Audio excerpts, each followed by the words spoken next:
everybody, welcome to Caketastic Cakes. It's Jen and I'm going to show you how I used a dummy to make this Teenage Mutant Ninja Turtle cake. Alright, I am holding a piece of styrofoam. This is a cake dummy. If you have never heard of them before, which for a little while I didn't know what that was, a cake dummy is a piece of styrofoam shaped like a cake tier that you can decorate and use, and it'll give your cakes a good look without, adding extra cake to the person's order. So it saves a little bit of money, and they're easy to decorate. They're actually a lot of fun because you don't have to bake the cake, you can just decorate it. I am coating mine with a little bit of vegetable shortening. If you don't coat it with something, you can still decorate it that way. It makes it a lot harder though, because the fondant that I'm rolling out right here, when I cover the cake, it's just not going to stick to the sides as well. It's just, because it's so dry, it's just going to lay against it and kind of move around. And this way, because of the shortening there, it has something a little moist that it's going to stick against, and it'll lay against it real nicely.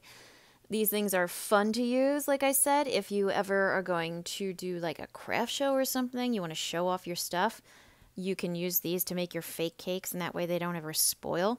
The only thing I will say is kind of a drawback is when you stick decorations into them, like if you have to stick things into the cake, like standing decorations or a heavy flower or something on the side, you gotta really push hard to get it into that styrofoam. And every time I think of styrofoam, I think of the movie Bolt with the styrofoam. I'm gonna seriously wound you. So I digress. All right, I covered my cake with the fondant. As you see, I use my pizza cutter to trim off the edge. I'm using my fondant smoother just to smooth it out, but these things are so darn precise that, you don't really have to worry about that too much. This dummy in particular is 4 inches tall. And, that's pretty much your standard size tier if you're going to have a couple 2-inch cakes on top of each other to make your tier. And what I am doing here is I am going to start doing my brickwork. So I've got my gray fondant over my cake, and I'm just putting little marks with my tape there and my knife into the fondant, just little spots so that I know where I am. I think I did 3/4 of an inch up and down till I got all around the cake. Once that was done, I took my edible food coloring marker and just started playing connect the dots. That's what I did. That's what I'm doing right there. I'm going to go all the way around as neatly as I can, which, isn't all that neat, honestly. But I try. I drink too much coffee sometimes, so I get a little shaky. But anyway, I'm doing the best I can, and I make it all the way around, do all the lines. There you go. Once you got your lines going horizontally done, time to add the verticals. I added 2 and then I put 1 in the middle because I'm like, oh, I'm just going to bang these things out. And I realized, oh, I should try to make them an even size and not just bang them out. So I'm using the stick there to just kind of measure where my line should be. That's all you have to do. You just need something that you can measure. And also, too, if this was a real cake, I would just have this on my turntable and I would be turning it on the turntable instead of using my hand on top of it to move it around. But otherwise, you treat these dummies exactly the same. They're really fun to use. I really do like them. Not enough people choose to have fake tears on their cakes, I gotta say. All right, I added my vertical lines. As you can see, I'm just going halfway in between my originally marked out lines, so I know where everything is. It's pretty much nice and neat. I do notice that my vertical lines are not always as vertical as they should be. So when I do get a nice straight one up and down, it was like a little internal cheering was going on when I was doing this. And some of them were just so darn crooked. But anyway, all right. So I had my mat, which was the child's name, the number 2, their age. I had it in a gold gum paste. I'm using gum paste here because it hardens and stiffens, great for decoration. Fondant covers cakes, gum paste decorates cakes. Anyway, I sprayed it with some edible gold just to make it a little more shimmery.